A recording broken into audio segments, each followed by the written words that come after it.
राधे राधे मित्रों, welcome to my YouTube channel Radha Rani की छवि 13। मैं हूँ छवि। कैसे हैं आप सभी लोग? आशा करती हूँ सभी लोग अच्छे होंगे, स्वस्थ होंगे, सकुशल मंगल होंगे। मित्रों, मैं आज आप सभी लोगों के लिए लेके आई हूँ सोमवार स्पेशल व्रत कथा। मित्रों, वीडियो शुरू करने से पहले आप सभी लोगों से छोटी सी विनती करती हूँ, निवेदन करती हूँ, यदि आप सभी को मेरा वीडियो पसंद आए तो मेरे वीडियो को लाइक करें, शेयर करें, कमेंट बॉक्स में प्यारा सा कमेंट करें और मेरे चैनल राधा रानी की छवि 13 को भी सब्सक्राइब जरूर करें। चलिए मित्रों, वीडियो शुरू करते हैं। मित्रों, एक समय की बात है, किसी नगर में एक साहूकार रहता था। वो बहुत धनी था, उसके पास धन की कोई कमी नहीं थी, परंतु उसकी कोई संतान नहीं थी। मित्रों, इस कारण से वह बहुत दुखी एवं चिंतित रहता था। वह प्रतिदिन शिवालय में जाकर शिव जी और पार्वती जी की पूजन अर्चना करता था। मित्रों, एक दिन माता पार्वती साहूकार की भक्ति देखकर, उसकी सेवा अर्चना देखकर, पूजन अर्चना देखकर बहुत प्रसन्न हुई और शिव शंकर जी से कहा, उनसे आग्रह किया कि साहूकार की मनोकामना पूर्ण हो जाए। तब शिव शंकर जी ने कहा कि हे पार्वती, इस पूरे संसार में किसी भी प्राणी का, किसी भी मनुष्य का कर्मों का फल उसे अवश्य भोगना ही पड़ता है। लेकिन माता पार्वती ने साहूकार की भक्ति का मान रखने के लिए एक बार फिर इच्छा जताई।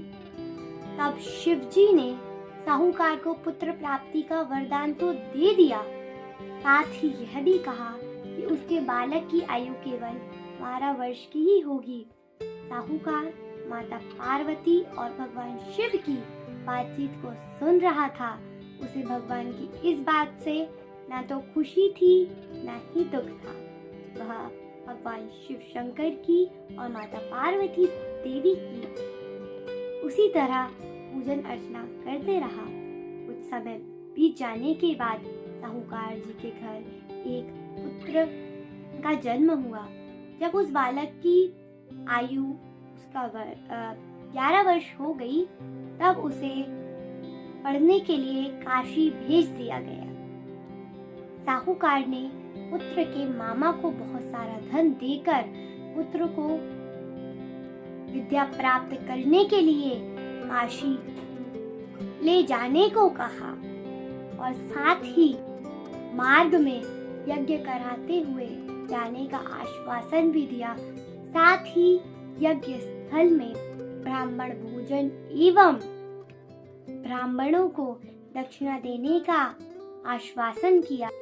दोनों मामा भांजे साहूकार की आज्ञा के अनुसार ही रास्ते में यज्ञ कराते एवं यज्ञ स्थल पर ब्राह्मणों को दक्षिणा देते एवं भोजन कराते हुए काशी की ओर चल पड़ी। रात में एक नगर पड़ा जहाँ पे किसी राजा की कन्या का विवाह हो रहा था, परंतु जिस राजकुमार से उसका विवाह होने वाला था वह एक आंख से काना था। राजकुमार ने अपने पुत्र के एक आंख के काने होने बात को छुपाने के लिए एक चाल सोची। साहूकार के पुत्र को देखकर उसने सोचा, क्यों ना इस लड़के को दूल्हा बनाकर राजकुमारी से विवाह करा दूं। विवाह के बाद इसको धन देकर विदा कर दूंगा, फिर राजकुमारी को अपने नगर ले जाऊंगा। इसी तरह साहूकार के लड़के को वह दूल्हा बनाकर, दूल्हे के वस्त्र पहनाकर राजकुमारी से विवाह करा दिया।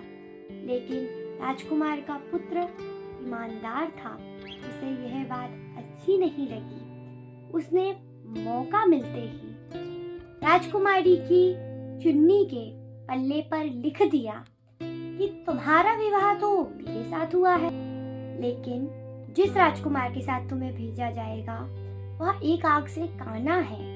मैं तो काशी पढ़ने जा रहा हूँ।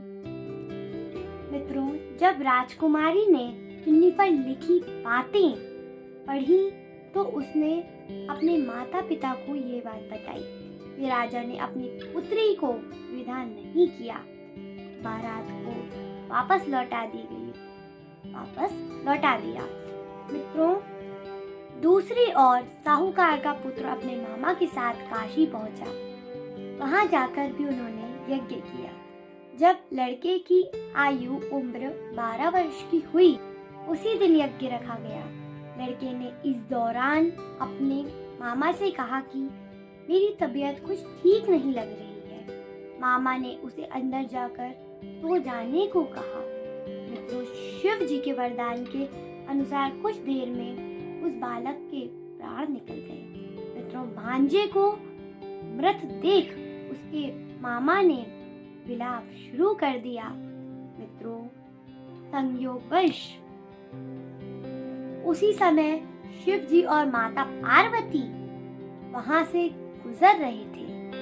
पार्वती जी ने भगवान से कहा, हे स्वामी, मुझे उसके रोने के स्वर सहन नहीं हो रहे हैं। कृपा कर आप इस व्यक्ति के कष्ट को दूर करें। जब शिव जी ने उस मृत बालक को समीप से देखा, उसके समीप गए तो बोले, यह उसी साहूकार का पुत्र है जिसे मैंने 12 वर्ष की आयु का वरदान दिया था। अब इसकी आयु पूर्ण हो चुकी है, परंतु मातृभाव से विभोर माता पार्वती ने कहा कि हे महादेव, इस बालक को कुछ और आयु दें। वियोग में तड़प तड़प कर, नहीं तो इसके माता पिता भी मर जाएंगे।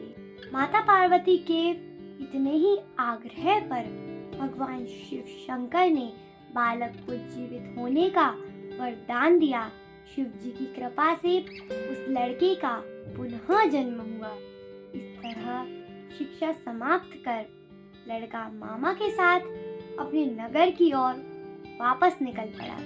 दोनों साथ चलते हुए उसी नगर में पहुंचे जहां लड़के का विवाह हुआ था। राजा ने लड़के को वहां पहुंचते ही पहचान लिया। फिर महल में ले जाकर उसकी खूब खातिरदारी की और अपनी पुत्री को विदा किया। इधर भूखे प्यासे रहकर साहूकार और उसकी पत्नी अपने बेटे की प्रतीक्षा कर रहे थे। उन्होंने अपने बेटे की मृत्यु का समाचार मिलने पर स्वयं प्राण त्याग देने का प्रण कर रखा था, परंतु अपने बेटे के जीवित होने का समाचार पाकर वह बेहद ही प्रसन्न थे। उसी रात भगवान शिव ने साहूकार के स्वप्न में आकर कहा कि हे श्रेष्ठ, मैंने तेरे सोमवार के व्रत करने और व्रत कथा सुनने से प्रसन्न होकर तेरे पुत्र को लंबी आयु का वरदान दे दिया है। प्रेम से बोलिए हर हर महादेव। मित्रों, ये थी सोमवार व्रत कथा। कमेंट से बताइएगा आपको कैसी लगी। राधे राधे, हर हर महादेव।